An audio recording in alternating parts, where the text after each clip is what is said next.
good evening, everyone.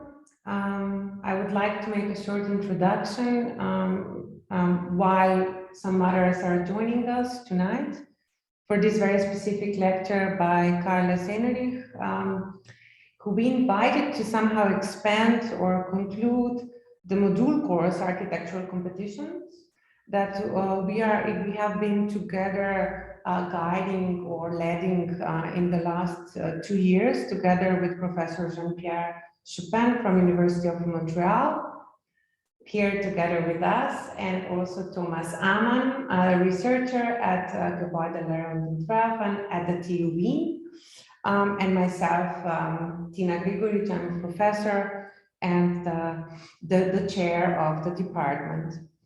So what we were aiming, actually, thanks to Europan Austria and Europan Spain, that they have invited me in the last years at Europan 13, and in this year I joined the jury in Europan Spain, where I re-met Carlos, and that these were somehow the reasons that I realized that how important his participation, first as a participant, and of course, extraordinary 3 times winner and 2 times second prizes, actually led him to become a jury member this year, where we shared this very specific experience and really extraordinary experience together. I think what is really, really important is that his critical approach and challenging the brief that we will probably see through today's lecture is something that he remains as a core of his young architectural practice based in Barcelona, but not either if these are the commissions or very specific competitions, as in this case, from this very specific platform, Europan, that has been established 32 years ago, and we will hear more by Carlos. Just a couple of words to somehow understand and introduce Carlos Enrich, let's say, practice. He somehow graduated in Barcelona and also established his office in Barcelona. He has been parallelly also teaching at ETSAP and in other schools. And I think it's really important that he's somehow connecting the research and teaching and practice throughout. Of course, we know maybe his work, his realized work, which has been extraordinarily published, presented, awarded from Biennale in Venice to this year's very important award, Architectural Review, Emerging Architecture Award, where the jury recognized the studio as the importance of the studio's work that connects with history and the future and understands heritage as infrastructure, something dynamic and appropriated rather than museum-ified, let's say. So I think they were also praising the studio's approach to the existing context, and this kind of very specific attention that he has towards the heritage and how he deals with that. This is probably not going to be the core of today's lecture, as today we really specifically invited Carlos to speak about how these experiences in these numerous European competitions shaped his practice, his approach, and how they are what he hoped for them to open for his practice and what was the reality. To somehow also challenge the Europan as a platform, which and also to see where it stands today and how it could somehow improve its position in order to foster really important European practices, very young ones. So with this, I would like to Carlos to give you the word to somehow start the lecture, and then we will have an intense discussion after that. Thank you.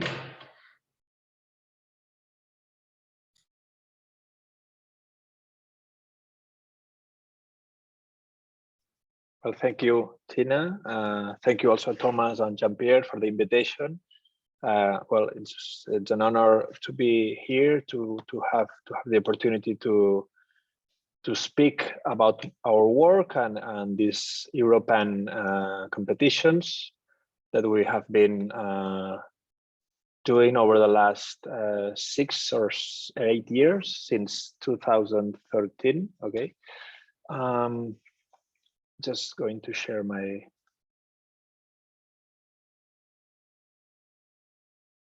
screen. Okay. Well, as Tina mentioned, we are a young practice based in Barcelona. We come over the fields of architecture, urban design, and landscape. From our generation, we have been working mostly on built environments, built constructions. We have been learned with this reconstructive approach. In Barcelona, we have been we started our practice in 2013. That was the first year that we have been in Europan competition, and we were just started to have these very small interventions like refurbishment or very specific intervention, very low budget interventions. So what we saw in Europan was an opportunity to develop these first ideas. As Tina mentioned, I also have been, I'm a professor in university since 2008 in Barcelona. And actually I started as a urban professor, urbanism, and also a project. I shared both subjects. So our approach to the city, to the architecture, has to do with this idea of amplifying, expanding the site, and understanding that every intervention affects the whole environment and the whole city.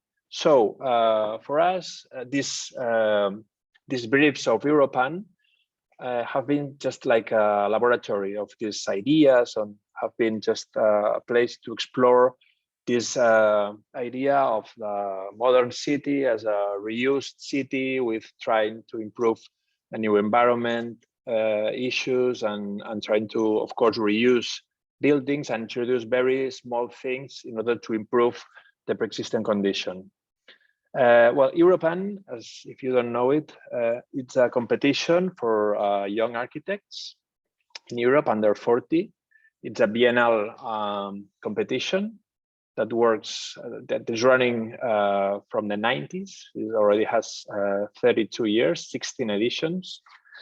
And well, we saw that in this 12th edition, in Europan 12, Barcelona was one of the 4 cities in Spain. So we decided to participate to the competition.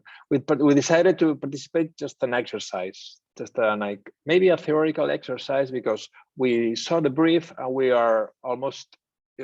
felt it was almost a joke, because as I will explain you later, that brief from 2013 was like an image of the brief of a competition from the 20th century. Okay, it was something crazy. After the economical crisis, they were asking us to place 80,000 square meters of new buildings in an empty space in Barcelona, which was a very crazy thing.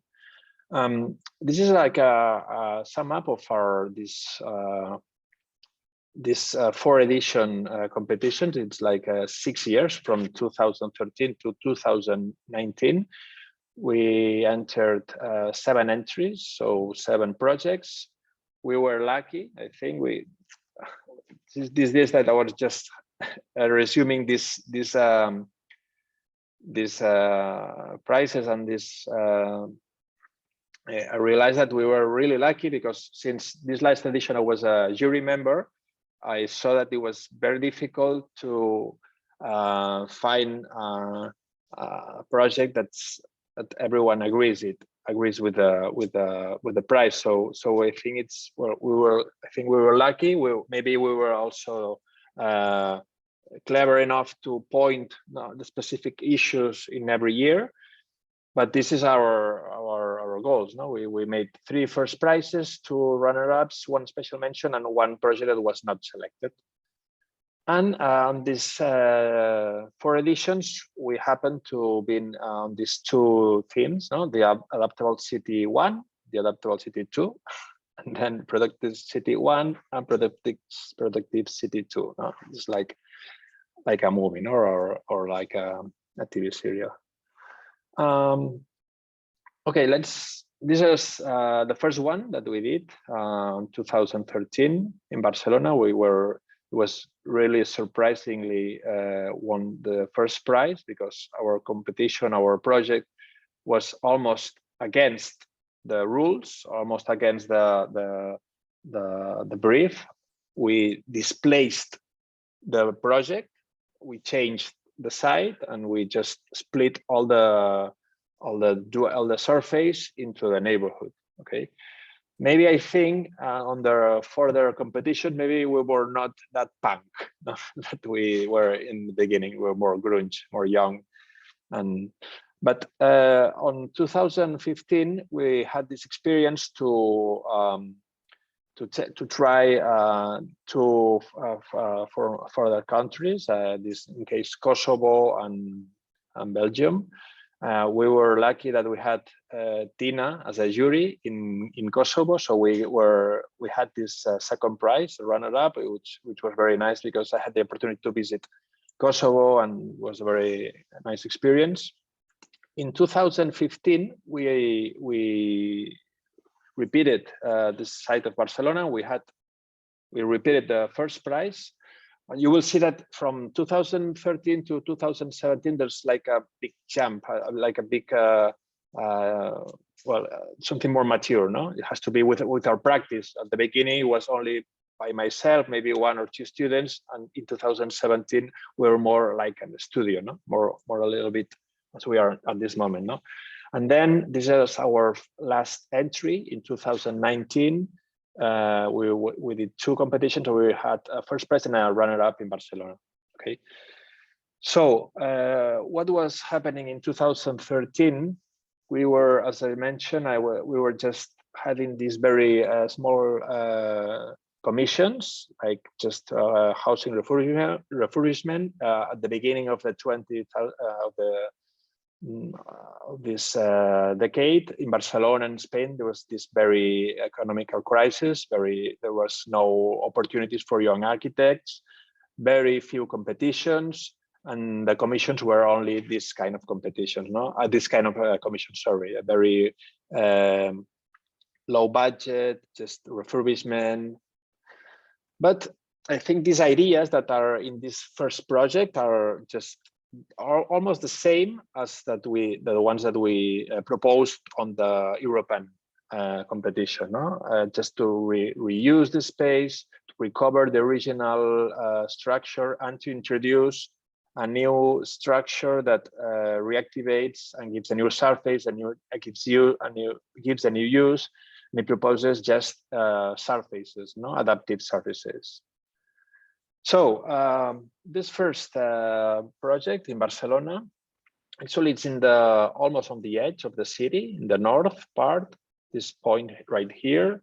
It's almost in the facing the Besòs River. No? As you see, Barcelona has these limits, which are the 2 rivers, Llobregat and Besòs. So this was a very interesting site for us. And this was the plot, no? This was the site.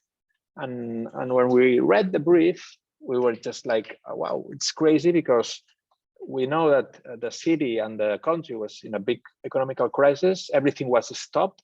Nothing was building, no projects.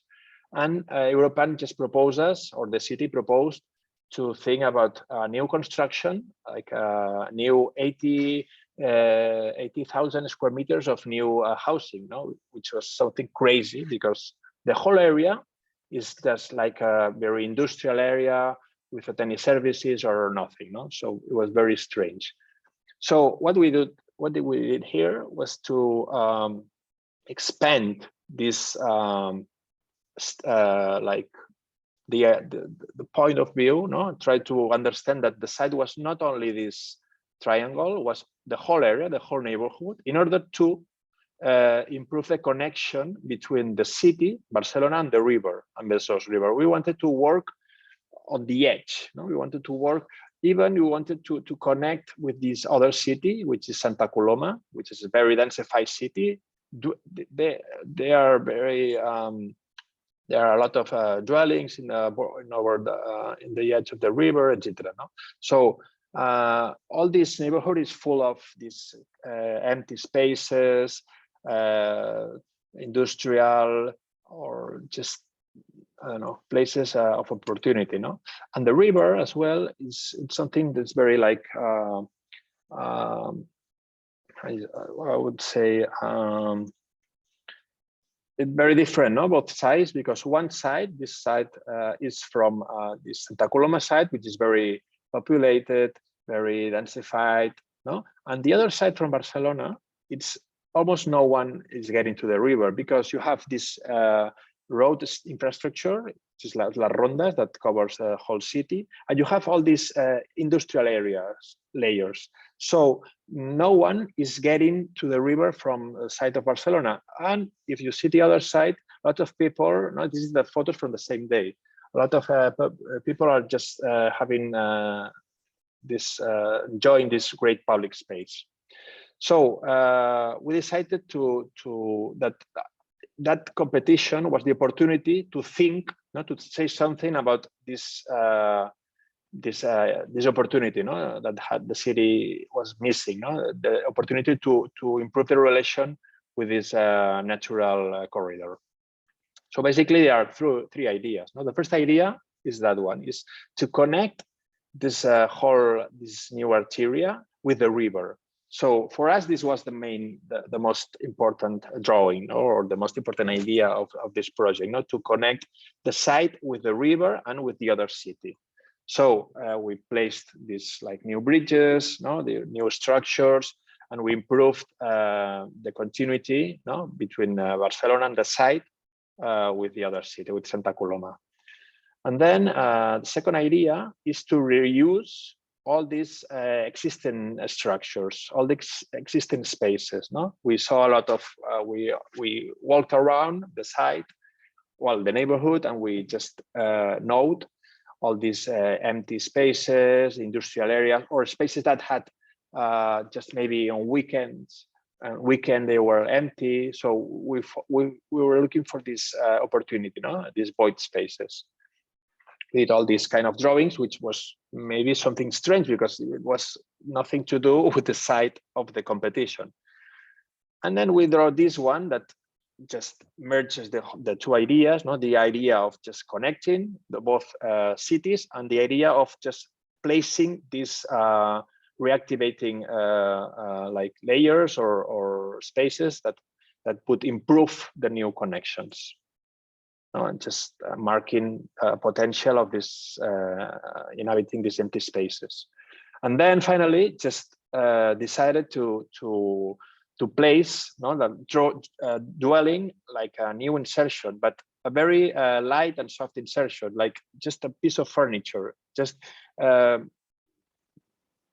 understanding new dwelling like something that you inhabit an empty space or an existing space with only the minimum things that you need, no? Like a very small kitchen, a very small bathroom, and the storage. Okay, yeah. So we draw this very sympathetic or very naive idea of having just a whole all the house in just one piece of furniture. Okay, so it was really surprising, because on December 2013, I received this call from Carmen Invernon, which is the Europan, the Spanish secretary. I didn't know her at that moment. And she told me that we won the first prize in Europan Barcelona. It was wow, because for us, I mean, we thought it was a very interesting project, no, like something, maybe a manifesto, because we didn't draw anything of the site that Europan proposed. We decided just to leave it just like an empty space for the future, and we decided that all the program and all this site and all this competition was an opportunity to improve the neighborhood and the connection with the other city. So it was very surprisingly, but we won this first prize, and then we had the first commission with Barcelona municipality, no? Because that was the first time that we started working with a public institution. And then after that, actually we built this this idea, this piece of furniture that we just draw first in Europan. We built it in a work that we were studying at that moment, no? In this refurbishment of 2 dwellings in San Antonio neighborhood. We just prove the potential of this idea of just placing this small boot box into an existing space, no? And leaving just the place like a multi-purpose for any kind of use. And also this idea of putting just very small piece of facilities, furniture, etc., into an existing space, no? Something that we have already developed in more projects like this one, no? This a refurbishment or a transformation of an old church into a cultural center, no? A work that we started maybe in 2016 and we finished last year or 2 years ago. But it's the same idea as the first ideas that we were planning on in the first Europan. Okay, so what happens? Well, if you are lucky, if you win Europan, you get this competition. I mean, when I studied in university, Europan for us was like a reference, no? Because we saw it like a great opportunity for young architects. For us, it was like a reference, no? But since I think this century and of course this last maybe 4 or 5 editions, Europan has changed a little bit and has been like a place of debate, no? And maybe more like an urban debate or landscape debate, not just like a push to build the first building or the first housing unit, etc. For us, it's also interesting, but of course we are architects and we like to build, and we decided to use this competition to improve our ideas, no?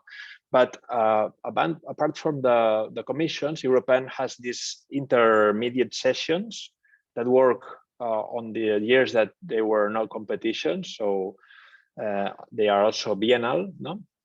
And it's like a great forum that mix and meets all the winners from all the countries of Europe in 2 or 3 days, and it's very interesting because you meet a lot of people of the same age, and there's like a party, etc. No? Well, there were some parties. Now with COVID, it's something more not too fun.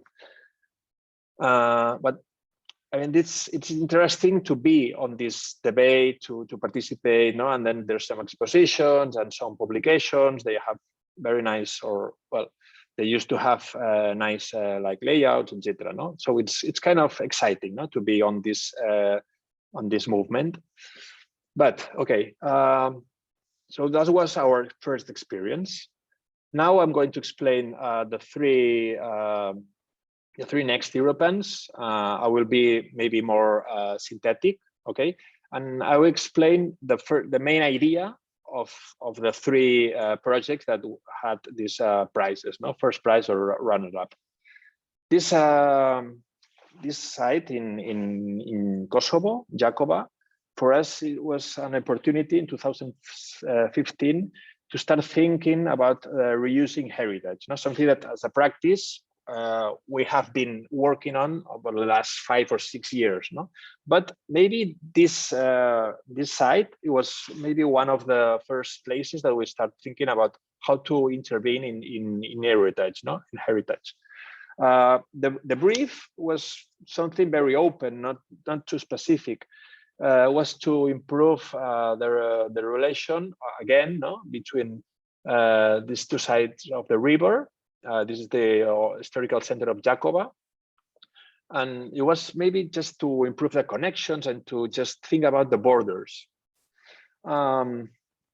This site was smaller than the one of Barcelona, of course. No, Barcelona is always very big because the city hall wants to have these great ideas of master plan, no? And in this case of Jakova's were very more specific, more concrete the site, no? Maybe the program was not something very important for them.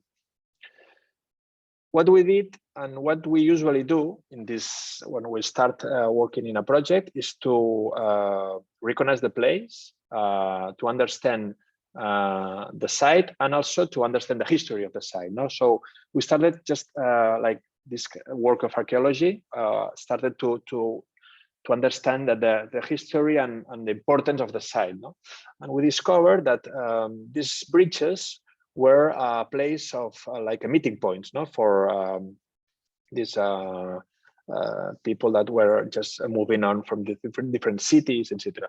So we decided that it was very interesting, this idea of like recovering this identity of the city, no, of just placing the activities in the bridges, no, and the point that where maybe there was a problem in this moment. We started just placing and marking this point that were supposed to be improved, and then we did this kind of drawing. No, it was fun. I remember, because we didn't have any. There was no Google at that time. Google Street View in Jacova. We didn't see anything of the city. We didn't have the chance to visit the city when we did the Europan, so we only had like 3 or 4 photographs that was on the brief of Europan. We didn't have any DVGs or something, so we draw from just a map. It was something crazy, at that moment.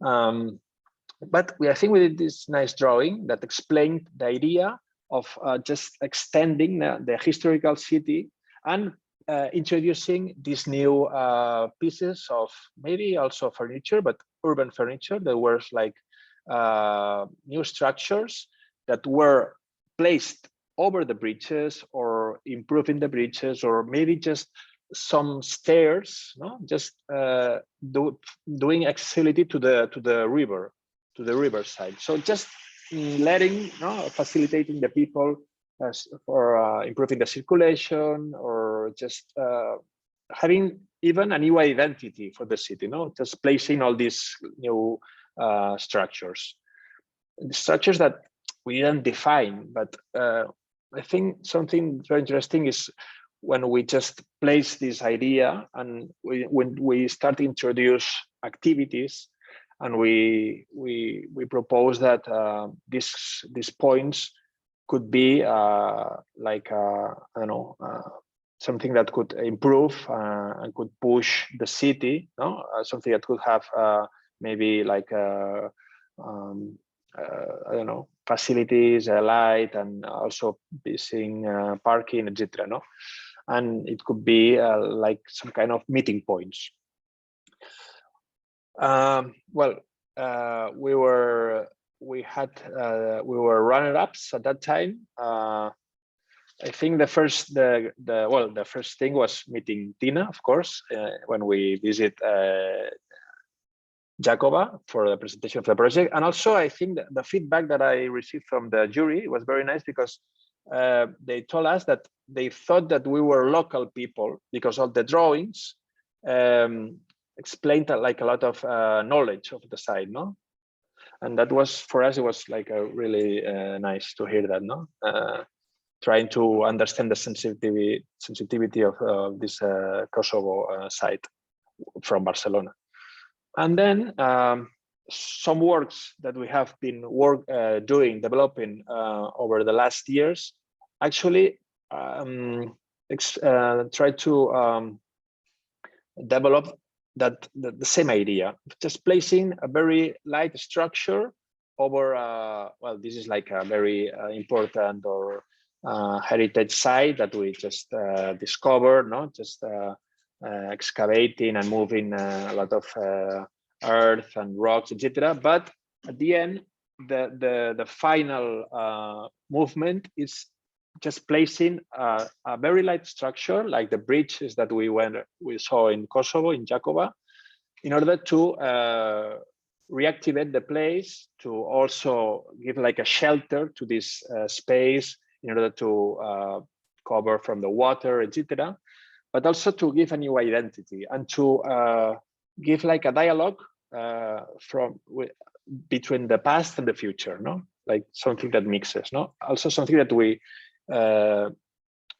improved in this work, no, that we had the commission of try to arrange and structure in order to save this tower that was falling down. No, it was like almost in a demolition process.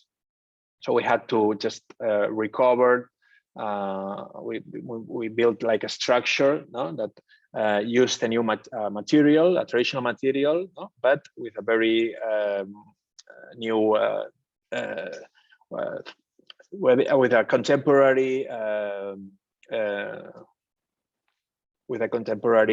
meaning, no, the contemporary logical, of course, no, and the two structures, no, merged together, and the two structures explain exactly the different moments, no, from the 14th century and the 21st century. Okay, so if we move to Europan 14 in 2017, we tried again Barcelona as a city, and we were lucky that we already also got the first prize. And that on that year we explored the idea of architecture as infrastructure. Okay, the site was this point, also in the north of the city. It was a very interesting site because it was like crossed with an old rivers, but also actually crossed by this highway, no, the highway that crosses that fences Barcelona, no, La Rondas, no, this point here. So, and actually it's in the edge of the mountain, of Collserolas mountain. So it was interesting because it was a big site, maybe not that big as the first that in 2013. They asked us like 200 no, just 150 dwellings. Okay, but the site was very interesting because it was just on this part, not between mountain and the city. Okay, so again we start just moving from zoom out and having this urban strategical view, and we saw the opportunity to recover an old canal, okay, that connected our site with this road. It's called Meridiana, which is one of the most contaminated roads in Barcelona, that was planned to be renatured. So we thought that all the intervention here was to be in order to improve the water, the rainwater going down, no, as an old canal, and getting into this place, no, to improve the ruralization of this road. So we just did these drawings again, no, always going out from our site, no, and understanding this project this year was more a bit about explaining the infrastructure, the urban and the city infrastructure of water, but also introducing these 3 towers, no, that maybe this is the first project that I'm explaining today. It's like a new build project, like a new tower, no? These new buildings, but we think that all these new buildings have to be always have to be like an infrastructure, because in the future, for sure, someone is going to refurbish our building. So when we do the competitions or we do projects of new plan, we always think only as a structure and an infrastructure. Okay, so we propose to work with this idea of a very regular plan, and which was very permeable, because it had this like very patios and halls inside, and also this idea of just the air going through the building. And then inside this structure, very regular structure, we placed all these boxes in order to inhabit these spaces. No, but the strong idea was the structure. No, the having like these flats, these floors, these empty floors with light boxes inside. Okay, something that again, when we maybe 3 or 4 years later, we had the opportunity to improve this idea in a competition that we won last year, a competition for a temporal food market in Barcelona.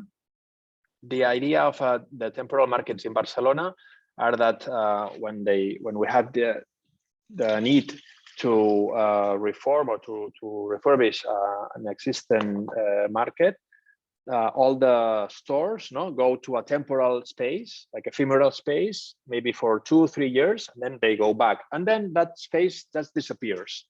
So for us, it was an opportunity to fight against that idea and to improve something that was permanent. So we decided to place a permanent structure, okay, that in the future it would be like a pergola, it would be part of a new public space, but in the meanwhile, it would allow all these stores, all the people, that workers of the market, during the works of their place, of the big market. So this idea of just dialogue, this dialogue between the permanent and the ephemeral, is also something that we improved in this project, and we are working in some other projects at this moment. And another project that also I think it's following the idea of Europan 14, like architecture as an infrastructure, is this competition for a fireman training tower that we won also, and we are just finishing the project. It's going to be built next year. This tower is like for practicing. They just jump, they just go up, and we decided to just propose a structure that could have lots of things, that would have like different stairs, different traps, different double, triple spaces, etc. But the strong idea is this very clear and very regular structure. Okay, and the funny thing is that this structure is very close to the Europan site that we won. Okay, so at the end, the projects have some different connections. Okay, so if we move to the third or the last Europan that we could participate, because I think that was our last opportunity. We were 39. I was 39 at that time. And also we had the luck of just winning again the first prize. And in this case, the idea, or the strong idea, or the thematical issue was architecture by subtraction, working with the empty space, subtraction. In this case, this is not Barcelona. This is Sant Climent de Llobregat. It's like a city. It's like 30 minutes from Barcelona. This is a very interesting site as well, because it has a lot of topography, and it also has a river. And the site of Europan was at this edge, between city and mountain. So again, we always, as you see, we always do the same. We are very, maybe very boring, because every year we do the same ideas, implementing the same ideas, just expanding the site, working with water, or maybe you can see that every year we add the same idea that we just improved on the last edition. So we just making like layers, and this was our last entry, and has all the layers that we have been trying before. Just introducing this very small pieces of furniture as an insertion, working as an infrastructure, and working with heritage. In this case, we combine this work with this old building, that one that had the need of being recovered as a social center, and we introduced a new structure that was very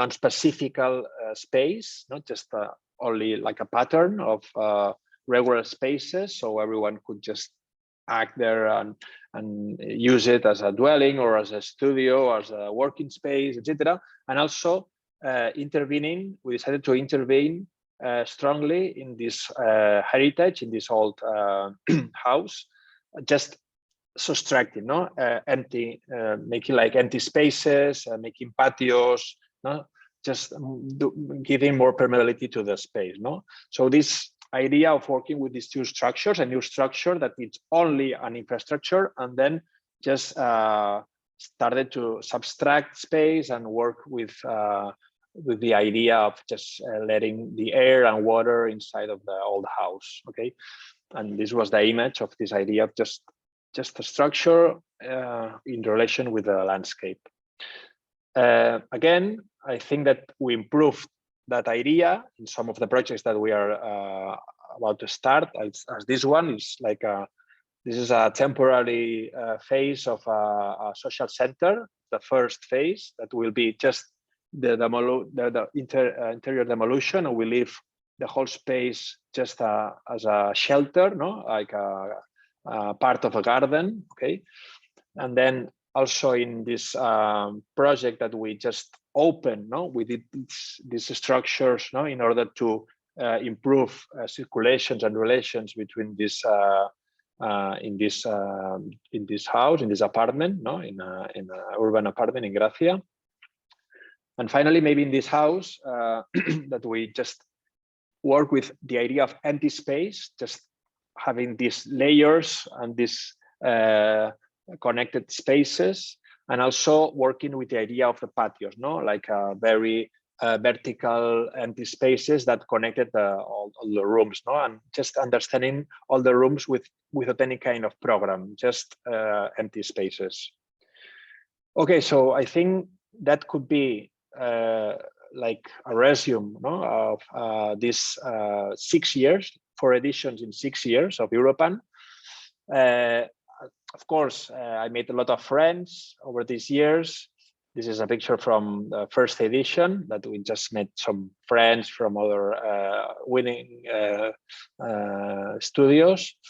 This is a picture from from 2 months ago that we met Gina again and I became a jury. So I had a perspective, very nice experience of the whole European competitions, and this time as a jury, another point of view.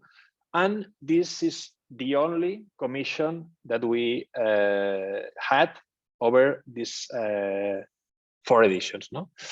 It's a nice commission, but it's something that is very started on 2014. And it never actually hasn't finished, because now I think tomorrow we have another meeting, and it's a very big project in this case. It's a recovery of an old canal in Barcelona, a millennial canal that from the 10th century that brought water from Montcada, which is another city, to the center of Barcelona. It was called Reconnecting. It's an arteria that crossed 13 districts in Barcelona, and actually disappeared because of the growth of the city, and the industrialization of the city. They just demolished most part of this arteria, and in 2013, after winning the European competition, the first one, we had the commission of start just trying to recover the trace of this old canal. So we have been working a lot with this project over these years, and we realized at the beginning that it was not only a project of just recovering the historical trace, it was a project of recovering an historical moment. So the big idea or the big issue is to reintroduce the water in the city, introduce the way of the relation between the people and the water and the public space. So we decided to, we discovered like 15 or 20 spaces of opportunity that were linked with this arteria that could be improved with very this natural recycling water criteria. So at the end, the project has to be with like a it's like a corridor, no? It will be like almost a green corridor that covers 14 kilometers of the city and has this like different stops, no? Different places that will be recovered with these criteria, okay? Like this, no? Maybe sometimes even recovering water, no? Water as a layout, no? Something that helps, of course, no? The community and helps the environment. So, well, I think with this last image, I think I finished the lecture, and thank you for listening, for the invitation, and it was fun to do this archaeological work of getting back on the beginning of our practice. Thank you. Thank you, Carles, for this very synthesized lecture, and this your willingness to try to do the comparison and to somehow see how this kind of in terms of timeline evolved and how these different kind of projects related to each other. Yeah, that's fun to remember. So yeah, so maybe from this image onwards, we can all recall that these juries are extraordinarily large juries. And this is an international jury for Europan, Spain, with very different, like with practicing architects, landscape architects, local architects that you basically need to discuss in order to establish who the winner is, and 3 times. You were lucky enough, as you say, to become one. I would like to maybe ask Jean-Pierre and Thomas to start the discussion, if you would wish, and I'm strongly asking the participants to also ask questions, because I think we have an extraordinary opportunity to discuss this fragile but super intriguing competition of what they could kind of offer potentially tonight. So Jean-Pierre, please. Yeah, asking a Canadian to break the ice, that's an obvious idea. Yeah, thank you very much, Carles. Okay. It was very fascinating to follow your journey through this series. And by the way, congratulations. I mean, I've been studying a little bit less in the last 10 years, but I studied very deeply, particularly the French Europan sites between 1999 and 2009. So, the first 20 years, I would say. And it's very rare to see a journey of a young firm being so successful and so constant and rigorous. I was trying to decipher why you were so. So I have a few ideas, but we'll see how the students can react. So I'm just going to share a few comments. They are not very structured, but they might help again the students to figure their own questions. I guess Tina, and Thomas, we agree that this is part of a general reflection on competitions, and we don't have answers. And Carles was generous enough to share his experience, and it's a very valuable experience. My first comment would be on what you said, competitions as opportunities for young architects. And it is true that Europan somehow still has this reputation of being the stepping stone for many new, young firms. It's an opportunity, but it's also a frustrating one, as you also underline at the end, because in fact, rarely can the projects be really built for many reasons. But it's true that you are projected into a kind of international light, and this is quite nice actually. So what you said that about Europan being first an opportunity for young architects, and then Europan becoming a place for more kind of a larger urban debate is still, I would say, coherent. In a way or another, when you decide to engage into a Europan competition, it's because you want to be part of a debate. You want to be part of a general debate. And I guess there are very few opportunities, and even I would say few competitions that do it as well and as so consistent way as Europan. So I think we have to stress that, you might lose, when you enter Europan, but still you're part of a debate. And I think it is something very important. And in a way, that's why I criticized at one point very strongly the Europan organizers about the need to disseminate systematically the projects, and not just a catalog of winners and a couple of thumbnails about the project. Use Europan as a kind of a database for an incredible debate. And I think it's a way of looking at. And then, I was looking at what you call the archaeological digging into your own experience, which I would call rather genealogical, in the sense of, I think there is a genealogy. I mean, it was fascinating at one point to see that, there's a kind of maturity that you gain through the process. And you were very nice to expose actually this unveiling of a maturity. I mean, there are qualities from the very first projects, but clearly at one point we see ideas coming from various hypotheses, and then suddenly they become a stronger project. So it's an ongoing project. Some people say, you only design one project, the same project in your life. Well, I guess it's kind of true, actually, and it was nicely presented in your presentation. Then, about your own, I mean, we can come back to your own, how I would interpret your own approach to architecture. But I just want, before, letting other people react, I just want to say that I think the quality of your drawings is certainly something very. There is a lesson. I'm pretty sure that there is a lesson to learn in the quality of, people say competition, it's all about images. Okay, that's too generic. Let's try to think about that. What does it mean?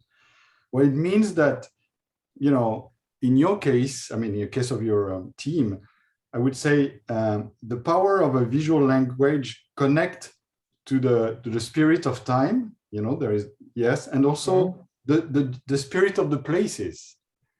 And that was very clear to me. There is just the needed information in your drawings. Very nice way to connect with the through pastel colors to, very delicately to the site. At the same time, you are not too, I don't think we can say that you try to seduce with your drawings, the way it has been said, for example, in the postmodern era or deconstructivist even, my generation, it was all about being the best draftsman. So I think there is something very true in the way you design and propose your analysis, very careful analysis of a place. And you have, I think, a very, very nice way to expose this place. So I'm not surprised that, people in Slovenia actually thought that you were from there, because it's actually, it actually means that we can think of a place at a distance. That's another frequent criticism of competitions. In the history of competition, some people say, we should stop international competition. There is no way I can understand China from Canada, and there is no way you in Barcelona can understand whatever, Germany. Well, no, there is a way to understand at a certain point, and that's what you're also demonstrating. So I think it was very, very clear. And I'm pretty sure it's one. I mean, we should let Tina knows. We should make sure that Tina gives us a few insight, inside behind the jury. We can make Tina speak. We should make Tina speak. Anyway, thank you very much. I mean, you have a beautiful way to learn about the site, and that's fantastic, actually. So that's my first reaction. Thank you, Jean-Pierre. Yeah, thank you, Jean-Pierre. I think it was extraordinary to hear your insights. I'm very happy you brought at the end also this issue of the drawings not being the seduction, but actually I also had this kind of very profound feeling that through these very layered drawings, you unravel things first for yourself, and then of course also for the others to understand what is there, which is not so obvious and it's hidden deep down. And somehow you merge, it feels like your research and your proposal into one drawing. So basically you don't have drawings of what it was or whatever. So you just somehow deeply and profoundly connect the past and the future. And I think that's why they speak towards the place, or even the kind of the spirit of the place, as Jean-Pierre mentioned. So I would like you maybe to really be to maybe comment on this. How do you see the role of drawings in this project and in your office? So how could we learn even more within these lessons of the potential of this kind of drawings, no?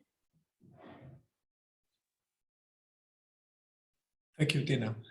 Yeah, thank you both. I think, I start with this last question of drawings. For us, drawings is fundamental. It's very important because, and you were right, it's not about only seducting, it's about communicating. No? It's about explaining the ideas. For us, the most important thing when we draw a competition or even a project for a client, it's to explain clearly our ideas for that site or for that program, etc.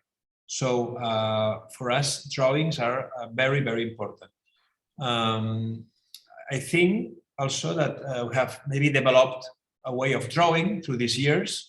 And I think that we draw as we build or as we think, because we understand, or we like to understand that we draw with this idea of overlaying, no? As well, overlaying like collage, or just placing a lot of information, a lot of time as well, a lot of activity, past, future, pre-existence. Also try to explain all the invisible layers that happen to occur in the place, which are very important. Like I don't know, I talked about water, but also wind, air, etc. No, so it's hard to condense. It's difficult to condense all these ideas in one drawing, but for us, it's something that we try to achieve. No, something for us it's very important. We give a lot of importance to that issue, no, of drawings, and I think Europan is a great place to explore that. You know, as Jean-Pierre said, it's for us as well. With the first edition, we didn't know anything about Europan debate or anything about Europan forums. We just did this competition, I could say, for fun. No, we were young and we didn't have too much responsibility, so we just wanted to explain some ideas. Then, of course, after that, and since the office starting to run with like a studio, for us, Europan, these different editions have been like a place to explore, to research. But of course, we like to be part of this debate. We already know that it's going to be debate. We know that all these drawings, all these ideas are going to be exposed, or maybe we are going to reuse these ideas in further projects, etc. And I happen to agree with what Jean-Pierre said, that you only design one project. I could say maybe you only have one or two ideas. No? have to be good ideas, but you have to improve the ideas. But I happen to agree with that. No? Mm-hmm. Yeah, thank you. I would invite, before asking Thomas to guide the discussion further, I would like to invite everyone who's present, if you could turn, or if you are, some of you are so kind to turn your cameras on, so the discussion would be not among four of us, but also someone else. I would be very happy if some of you would be willing to do that. And yeah, and meanwhile, I'm giving the word to Thomas. I maybe go back to the idea of Europan a little bit more in detail. I'm particularly interested in what you talked a lot about being naive in the beginning, but what you mentioned a lot is kind of this expanding the site to scale out and scale in. I think this is really different and really special in Europan competitions in regard to, or in comparison to, let's say, regular competitions. How do you see that matter of scale in European competitions, so that you kind of go from this, let's say, broad global perspective even, or regional perspective to the scale of furniture? I find this particularly interesting, and I'm wondering if that's for you a very unique thing of Europan, and how important is that special modus for you? Okay, thank you, Thomas. Well, in fact, this is why we kept participating in Europan, because we believe in this multi-scale approach. No, we believe that architecture, or our practice, tries to reach different scales. No, big like landscape or urban planning scale, but also we like to design this piece of furniture, no? or we still are doing this refurbishment or renovation of old buildings. So I think that also has to do with my academical curriculum, I must say, because I was a urbanism professor as well as a project. So I always was between the two scales, no? the urban scale and also the concrete, or I mean the building scale, the more small scale. And Europan, I think is an opportunity, but I think that it's a project. It's something that we approach to. It's not. I mean, you can stay only in this large scale layer, no? Even this year in Barcelona, as a jury, we were almost not giving any first prize, because there was not any of the 4 or 5 finalists that convinced us a lot, no? Because from my point of view, there was no one who reached the domestic scale, no? It was only like this very more urban scale, planning scale.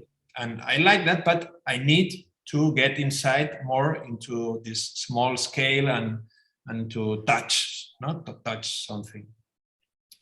And for us, it's something that we explore on the first edition, no? As it was very clear, no? Like city connection, reusing spaces, and then introducing these very small elements, no? There's like 3 scales. But then I think that we also explore this idea of multi-scale context in different projects, not only in Europan. Also, I don't know, we finished a project in Gironella, which was an elevator that connected the old center with a modern.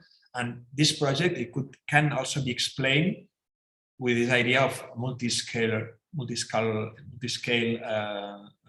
layers, no? Because it connects the city, but it's also very nice, or we think very, no, it's a design piece of structure, and also it connects with the history, with heritage. So I think it's something that we have learned, we have improved over these years, and this is maybe our way of our approach to architecture, I think. Jean-Pierre, you raised your hand before? Sorry? Well, no, but please open the floor, and if they don't have any questions, yes, I have a few questions. Are there any questions of students and members of the audience?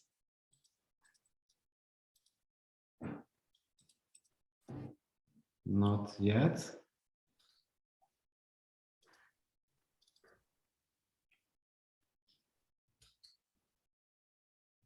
So how important is the mode of a competition? So designing in a competition or let's say, what makes it different to design for a competition than to have a direct commission? Do you see that there's what's the potential of a competition? I see clearly that there's a moment of independency from a client, so you have 2 months working alone or in a team without being confronted with ideas of the client. What's your take on that? The potential of competitions also in regards to innovation, in regards to being naive, being bold, trying to formulate and position yourself with ideas in this. Yeah. Well, it has something to do with freedom, no? Something that, maybe Europan gives you this freedom to think about the city, the history, the environment and the dwellings, but also we do some competitions that are more precise and more specific, no? As the ones that I told you, or the temporary market, or the tower, the training fireman tower. It's very concrete, no? But I think for us, competitions are very, maybe are the more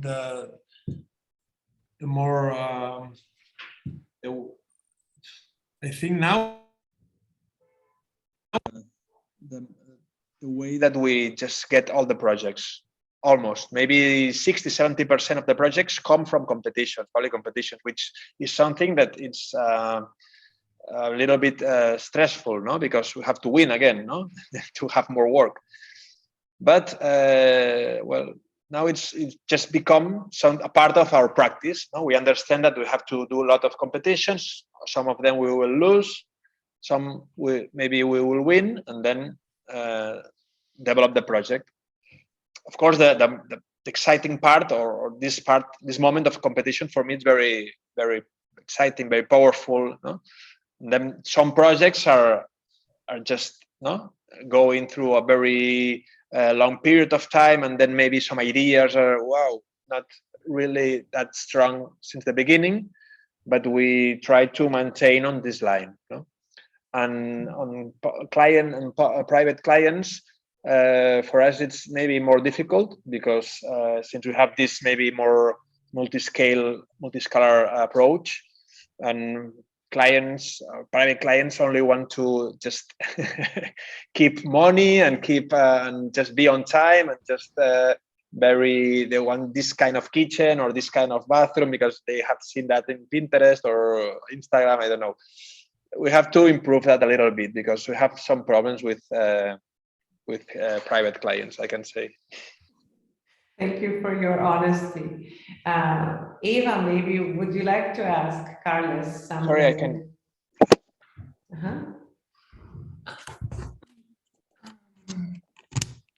You hear me now? Yes. Or not really? Sorry, I didn't hear you. Sorry. No, I was trying to ask Eva Mar if you were maybe with us, if you have a question for Carlos in regards to his lecture today.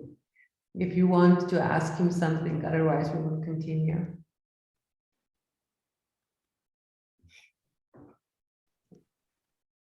No, Eva is not responding. But maybe we should go back then to Jean-Pierre, no? Mm-hmm. Yes, and I can do that. Okay. I think the issue of scale, I want to follow up on your question. Mm-hmm. I think the issue of scale, and can I share, by the way, a screen, Thomas? Can I share something? Yeah, I guess, yes. Okay, so I will share a screen in a minute. It's an old database that we did, 10 years ago on Europan France competition. I'm realizing that, when you enter, and I'm talking to the young architects here, I mean, to the future and young architects. When you enter a competition, I guess an obvious advice is try to understand the site, right? Then try to understand the program. And as you said, maybe shift and move the program. And then, of course, every winner says, you need to understand the jury. Yeah. You know, you need to figure out these people, you know, who are they? You know, IMP, it always says that, you know, he will decide if he, you know, he used to decide if he entered the competition on the basis of who is in the jury. So the jury is the core. And then I would add something, you know, I would say, try to understand the organizers. What do they want? And then in the case of Europa, it becomes very tricky, actually. You know, who is the organizer? You know, is it the global organization or is it the local organization? Yeah. And if it's the local organization, well, since it's kind of an international or European jury in most of the cases, then, you know, do they actually really understand what the organizers wanted? So I think your strategy, which is to say, you know, whatever I do, I'll be an architect and I'll be an urbanist and probably a cabinet maker too. You know, I want to be all of this, and that's what I'm going to be. And I think Europa now, if we can reflect on this strange machine that Europa has become, you know, when I realized that the recent themes were adaptable city or productive city or, you know, whatever, sim city, you know, it's so generic.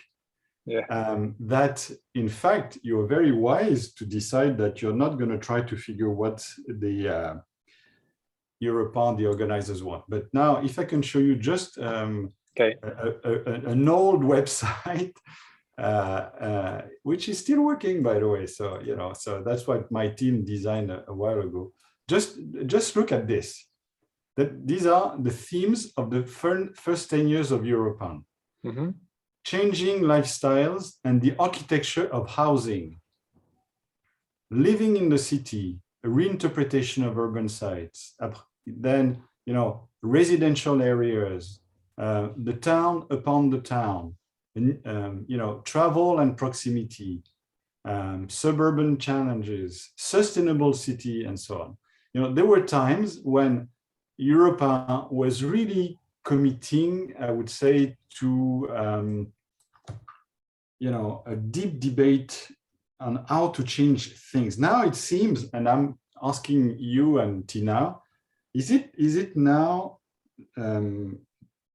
possible that Europa has become a kind of way to use architects? You know, a city decides to select a site and says, you know, we're going to be part of Europan, blah, blah, blah, 20, so as to use architects to actually talk, you know, to the neighbor in the urban office, you know, urban planning service of the city that, you know, use architects to tell something to my own city. You know, it seems that somehow, there is a kind of a strange shift, but I might be very wrong. So, you know, but anyway, the issue here is, does it matter to understand the organizer in the case of Europan, and then, you know, again, we're trying to send a couple of advices to the young architects here. Yeah. Does it matter or not? What do you think, Carlos?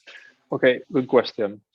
Really, really good question, because actually, we are constantly making this question in the other competitions, the local competitions, not in Europan, because in Europan, as is an international jury that people with 9 members of jury, no, 9 people.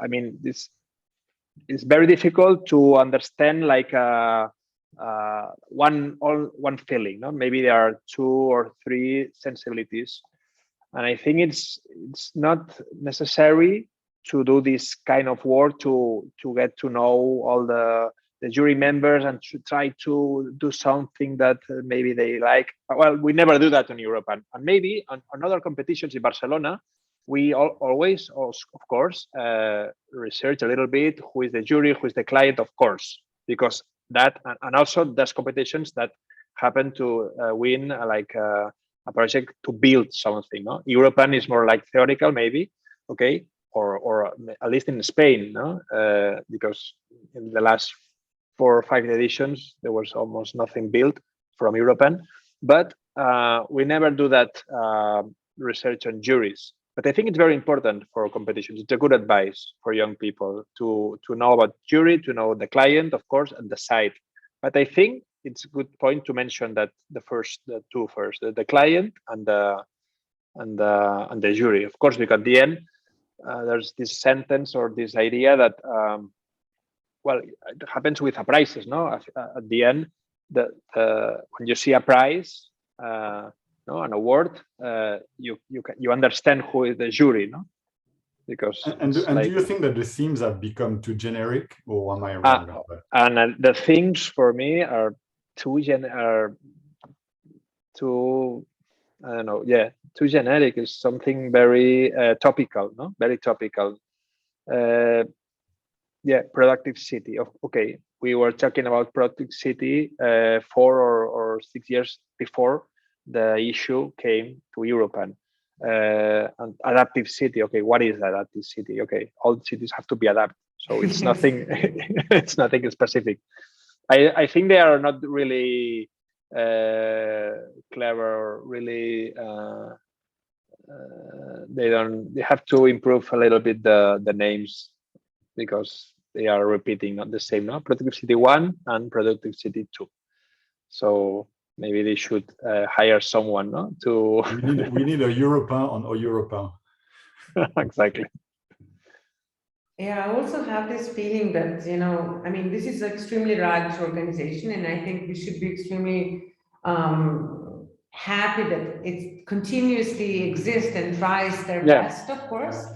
But, you know, in order to somehow cover all these different countries, all these different ambitions, they try to somehow do this umbrella topic, and it always becomes generic. Yeah. And I think that should, you know, the name, it's actually irrelevant. You could just stick with E16 or E17 and we would be all happy about. So it's Europan 17. And I think even if, especially with your projects today, where you showed not what every Europan projects have, but all these deep sensibilities and deep necessity to understand the place, like in the case to the one that you never traveled, where we basically first met. I haven't been to Kosovo, you haven't been to Kosovo, you designed something for Kosovo, I was judging that place, but your drawings allowed me to understand that place. That, I think it was remarkable, and I'm still responding to Jean-Pierre before, because you were asking me from the jury perspective, from this Europan 13. It was the only project that I could finally grasp what it was about in that particular place that needs to be recovered or opened, accentuated, and so on. And actually, it's interesting to know that the drawing from someone remote allowed someone who was also not familiar with that place to sense that place and to think about what could happen with that particular environment.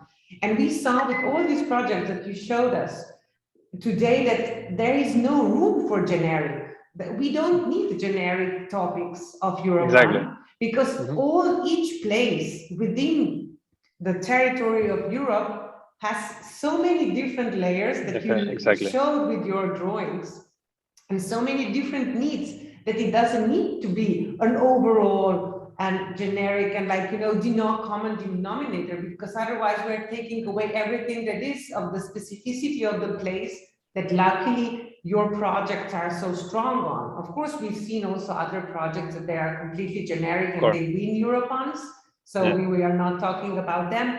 But I think it's great that we opened up the debate of the genericness of the topics and of how these briefs are formulated. Because from my experiences in these two international juries, once in Austria and once in Spain, it was incredible to somehow, it was the first competition for me that I understood that the client, so the municipality that actually offers the site, it's not part of the jury. No the final no member of the municipality, of the client, which could work with you after you win the competition, they're not allowed to be in the jury to somehow together collectively decide for this final, for the first prize, which would be the future, potential future of part of their city or territory or a small place.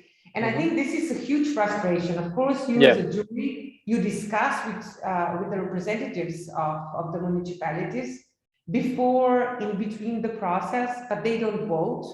And you see their frustration. They invested an enormous amount of time in order to prepare that site, to push it through this kind of international platform. And then they are trembling, not knowing if what they are going to get as a first prize, it's going to be something that they don't know how to deal with. And I think it's also this kind of question, the trust, you know, why is not the jury or the Europan as the institution able to trust the representatives of the site, which they know the site the most, you know? But the jury never knows the site. I was never in Jakova. No. I was, of course, in Barcelona, but not on the site where we were judging the project. I was not on, I don't know, we had 7 sites throughout Spain. Yeah, it's you know, impossible. Yeah. And for me, I was superficial on that, you know, and I was, of course, always looking to those projects that it helped me to understand the site. Exactly what happened with your proposal so many years ago. No? And I think this is really important, something to discuss on the level of Europan, because it has this specificity in the competitions, I guess. Otherwise, you know, in local competitions, also the jury members, they all have been to the site, and all the participants have been to the site. So they share at least this kind of common understanding of the context and responsibility to this kind of sensitivity of the place. No? So this here, I think it should be somehow improved definitely on this scale. But yeah, I think it's interesting. I'm super interested in this kind of multi-scale approach from the furniture to the territory. I think it's really extraordinary, especially in this discussion with Europan, where they tried to open up to the larger territories, and sometimes to come back. You went the opposite, like out and in. And then I think you showed that both the thinking on these kind of very different scales, it's so important for the depth of the project that you might have realized in the future. I would hope that some of the students would ask some questions, either with how you started, what was important to any response on the project that we have seen today. So I think you definitely you have this very specific opportunity, and I think you need to try to do that now. Otherwise, we'll just start with Francesca, who is so kind to have her come on. So first Francesca, and then someone else, please. Thanks for the presentation. It was really nice to see all those projects. Actually, all of my questions have been answered already. But I will try. Do you think, or what do you think about, like in general, competitions, not only in the Europan, but because we talked about that everyone tries to please the jury in some kind of way. What do you think about the idea of the jury being anonymous for all the participants? Do you think that with that aspect, the designs or the proposals would be less kind of people pleasing, but maybe more you know what I mean? Yeah. You mean that the jury is anonymous, no? So you, as a competitor, doesn't. Well, that's interesting. I never. Well, here in Spain, I think it would be illegal. I think, but it could be interesting in that sense that you mentioned. No? That in our experience, for us, something has worked, and we do something that's it's natural for us. It's to try to surprise a little bit. No? I mean, when you see, like, I don't know, 40, 50 entries, 50 projects, or me as a professor or as a jury, I've been jury in some awards or some also competitions. I like to be surprised. So when we in local competitions, we always try to give more that what is required, no? Or to explain or to give a new idea, or okay, to accomplish all the requirements, all the functional commitments. Okay, this has to be well done. This has to be perfect. Okay, but then try to give like a plus, something that's to add something that maybe someone is like in a jury or the client change their mind and they say, wow, we need that one, we need this. This happened to us in maybe 2 or 3 competitions in Barcelona, that maybe we do something that no one had thought, and that helps us to win this competition. But I don't know if it's a strategy or it's our way of developing projects or approaching these projects. And maybe it could be interesting to try that competition without knowing the jury. I must say that for us, jury, it's as Jean-Pierre said, it's an information, a very interesting information, but we don't change our way of drawing or our way of our ideas. We don't adapt our ideas to the jury. No, maybe if we know that maybe sometimes the jury helps us to decide not to go into that competition. Maybe exactly. That's interesting, because maybe it's you lose a lot of time. No? If you see that you will not reach the jury because you are on another label. But continue, please. No, just saying that for us, jury is important, as also the client. But at the end, we need to feel free to propose what we think. But because if not, when you keep working on a project or in a competition, you need to believe in every day, every moment with your own goal. No, you need to follow like an idea, and it's for us. We need that to believe in something that we do. Yeah, thank you. I think it was a very good question and also very good answer. Yeah. I think this kind of idea of pleasing the jury is somehow so wrong, no? Because the questions of the competitions are the questions of the environment. And we should somehow, and I think you showed with your lecture and your projects that we should always maintain the critical approach, no? Yeah. No matter what, no matter who's in the jury. I think definitely naming the jury allows all of us to decide if we think that our criticality or our sensitivity to the place or our approach to understand or propose the change would be met on the other side, would be understood, or if the jury is at any point interested on those layers that we believe must always be part of any architectural proposal. And that's basically is just that if you have a sense that they could understand your project, you select it, or otherwise you don't. I would never do a competition if I would not know who is in the jury, because it was we already wasted for all the competitions that we said, okay, we don't know them, they are nothing special. It was always a wrong choice. Yeah. After 12, 20 years, like never ever do a competition who you know who is not on your side, on the other side, because you need to understand what do they think architecture could do, or urbanism. That's what you meant now when you said you need to believe in something and then you propose. Imagine that you please someone and you have to then build that.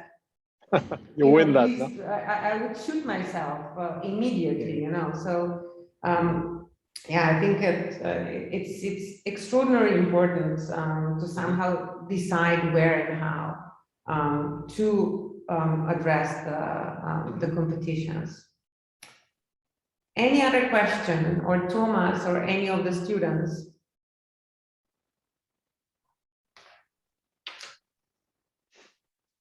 No?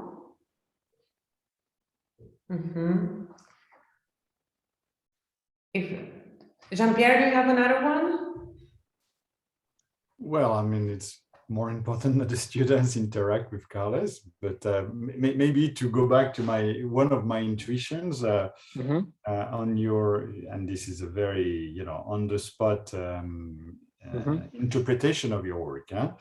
you know, because I was a deep reader of Aldo Rossi and of course the Tendenza, I can feel that you are also still inspired, which is nice for me, because you know, in North America they barely remember Aldo Rossi's name in spite of my classes and so on. So I think this very careful attention to the history of a site, I would say the ingredients which make a place so specific is a very, I would say, ethical, very strong ethical attitude, which should inspire a younger generation, which often, you know, is often very fast to mention their, you know, involvement into, you know, climate action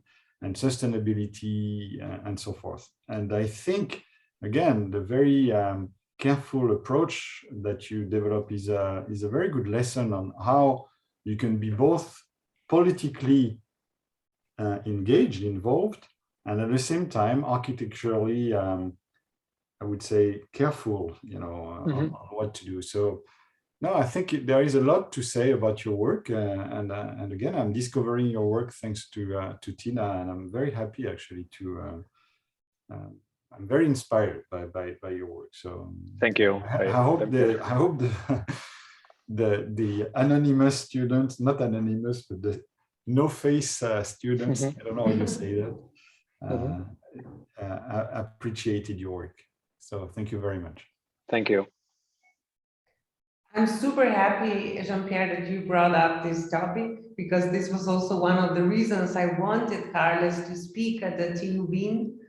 Not only because he won so many Europans, but I would really like him also to teach at some other point as a guest professor. Because I think that we were educated in this way to carefully read the site and to respond with that particularity, maybe because we belong to this bizarre city here in Ljubljana and we were so close to Aldo Rossi. And I would actually extend this question. So therefore you also got the prize, no? When I was in the jury, because I could read, and I think this is one of the most important part of architecture, and which should never change.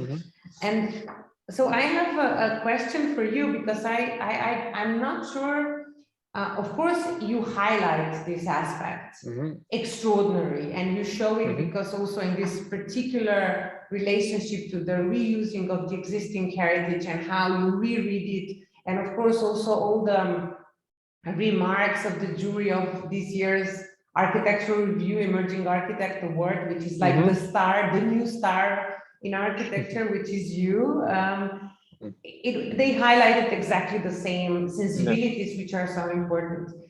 How specific do you think this is to you, or is it linked to your practice, or is it also linked to the way you were taught to see architecture, to experience architecture, to read architecture, and then to participate in this process of architecture by being educated maybe in Barcelona or wherever you are? So was something that it was somehow induced during your studies and enhanced further, or this is something that you just somehow developed, let's say, individually?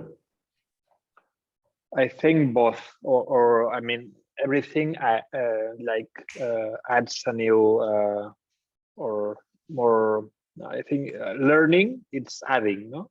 Adding and adding and how you say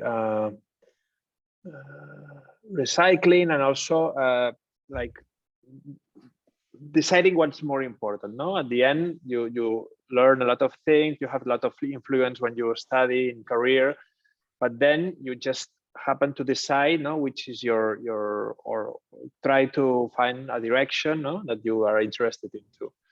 For us, or for me, architecture or our work is like a research, a constant research, and we are not we do these competitions and we do this process. We don't. Our goal is not to win or to win money or to, no, it's just to keep researching and to keep just going further. No, I think it's something. For us, it's something pure, I think, and this kind of influence of this way of maybe seeing the city and the environment. It comes, of course, it comes from my studies. I think I can assure, but also comes from other disciplines. No, maybe cinema, photography, from other people. No, not only architects. And I think that at the end, no, when you just are open and very willing to receive all the information and are permeable to different sensitivities, at the end you just produce one which is your own, and maybe it's something that's unique. No, I'm not saying, in my case, I'm saying that it's nice to think that no, everyone can has their own direction. No, this is where something I say to the students: you don't have to copy. You can inspire, you can have reference, but you don't have to try to copy or to try to be exactly as someone architect or so. No, you have to just be yourself, and I don't care if they like do some mistakes or do something that's maybe wrong. I don't know, because they're in a process. So from my point of view, mistake is a good no, it's a good step. If you don't do mistakes, you don't learn. You don't, you don't go through. But I think what was really prevailing, and maybe the question went in that direction, was mostly, you know, this kind of deep understanding of the place and the site itself. No, because I've noticed that this is very differently perceived in different architectural schools or in different, you know, let's say countries within Europe. In those countries who they have the legacy of Aldo Rossi, and very different, you know, this, and they continue that. It's always prevailing. I could always guess when I was in Europan as a jury, I was always guessing who was the project from Spain or Italy, because the sensitivity to the site, or the wanting of understanding the site and working with the site, with the history of the site, with all these layers, with geology, the sociology on such a profound and deep level, was always kind of in a lot of cases linked to the territory and the landscape, of course also to French in that particular aspect. But you could really see, there is really a decades of this kind of approach. Of course, it started at some point, some decades ago, but in some countries it actually remained. And in others, it became not so, or it was never that inherently present. This maybe it's wrong, what I experienced, but I really have this somehow understanding that, you know, the depth of the site, or not allowing yourself to propose something on a site where you don't deeply understand it and its history in order to respond, even with mistake or even radically. So this is something that I think it's really maybe important to explore, no? Yeah. Maybe it's so evident for you that you don't even see it, you know, and we can see. No, it's important. I have to say that I happen to develop this approach not only in university, but since I became a professor in not in Barcelona University, but in a very small university. It was in Reus. It's near Tarragona. It's a university where I merged these two subjects, urbanism project. And well, it was a very nice place to learn as a young architect, as a young professor. It was like I was only 27 years when I started doing classes, so it was, for me, it was wow. And this school was, at that moment, it was very, very interesting, because it was like a very new school, and we were very small group of professors, young professors that were just trying to change things from Barcelona, doing something different. It was, I think I spent there 9 years, and that, I think, it was a very good learning. And also learning of this subject that you said, because we work on territory, we work on the city, and we walk to the city, like this kind of these guys from the how you say, the situationist, with this kind of walks, and also we had a lot of lectures of Rossi, and we had a lot of information about the city, and it was a very nice place. It also seems, if we could somehow slowly probably wrap up, if we see which were your decisions, to do Europan, most of the time you wanted to react in the place that you know the most, which is Barcelona now. And in the parts of Barcelona that you could really go in depth in order to study, and of course then revert the expectancy or the direction of the further development. I think it was very directional, at least, of course, and then you had these excursions to some other places where you tried how this might be happening or not. So maybe we could we should kind of slowly kind of wrap to tonight's discussion. Do you want to have some concluding words, Thomas and Jean-Pierre? Thomas, maybe?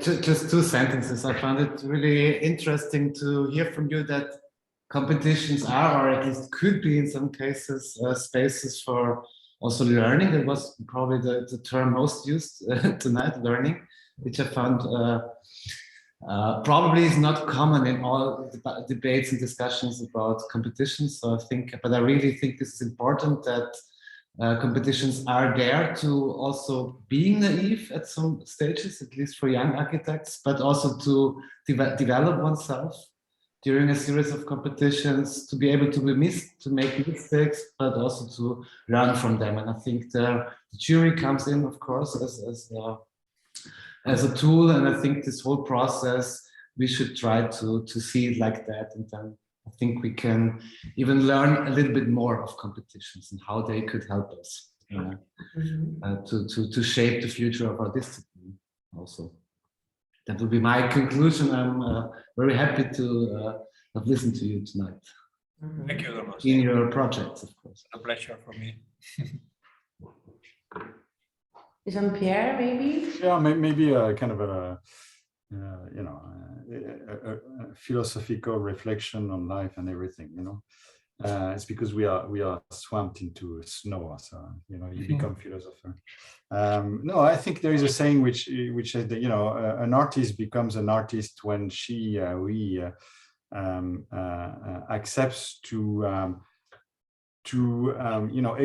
expose and get there. And I think, I guess a young architect has this opportunity to use European competitions to actually be part of a larger debate. So suddenly, I guess it expands your way of looking. Yes, we all want to build, we all want to have a business, be part of something, in our city, but suddenly you understand that it's also a discipline, architecture. It's not just a profession, it's a discipline. It's a way of thinking. So I think, again, your experience, Carles, is quite powerful and quite exemplary, actually, on how you actually built a way of thinking architecture through, taking a chance and engaging into, you accept to put your projects in the middle, or, to send them somewhere. So it's nice. I like that very much. So again, thank you very much for this. Thank you for your work. Yeah, thank you for your comments now. I think it's really important to be aware, and that's really one of the key aspects of Europan, that the larger international or European debate is somehow formed. And as you showed us as well, Carles, the alliances and the connections with people who you interact or could interact in the future, or you somehow build the architecture as a discipline. I would just like to, at the end, I'm really looking forward to our future collaborations on many levels. So it started many years ago through Europan Austria, and then over Kosovo back to Spain and vice versa. But I would really like to thank you for willingness to be, to do this genealogy, no, or archaeology, however you want to term it, of your competitions in Europan, and to really try to reflect how do they react to your other projects that you developed in the same time within your practice. I think that was so unique and so special. I've heard your lecture before, and I know that this lecture was extremely different to the lecture I previously heard. And of course, the notions and your approach to architecture, it's always the same. You say that this is one idea, but how I understand it, it's your strategy and your understanding of architecture, or what architecture you think it should be. But it's not only one idea, it's an approach that you completely revert in different situations. But it was extraordinarily nice to see this kind of the developmental process, the maturity, as it was mentioned before, and this kind of the reflection that you somehow spoke about. How do you see these moments now, and where do they come from? And I think that's very valuable for all of you students who we don't see, but we know you are there, to somehow understand how this kind of criticality and the depth of understanding of the environment and your response could be kept perpetually by building your own practice, by learning through architecture competitions, by using them as laboratories, and also with that to somehow send a clear message in which way certain places that have a history, that have resources, could re-emerge or completely changed with some sort of very directional or radical proposals. So Carlos, it was a pleasure to listen to you and to discuss with you, and we are definitely looking forward to further exchange. Hope so. It was, thank you. It was a really nice opportunity, and it was very fun to prepare this class. As you mentioned, it was, I think some of these projects I never use it in lectures because they are very old, but it was nice to recover them and to put them chronologically, and to try to find a line or find something that's common. And there are some things that are very depth there. Very generous. So all best to Vienna, Montreal, and of course Barcelona. And so see you soon in some other platform or live, hopefully in another time. All best. Bye-bye. Good night. Thank you very much. Thank you.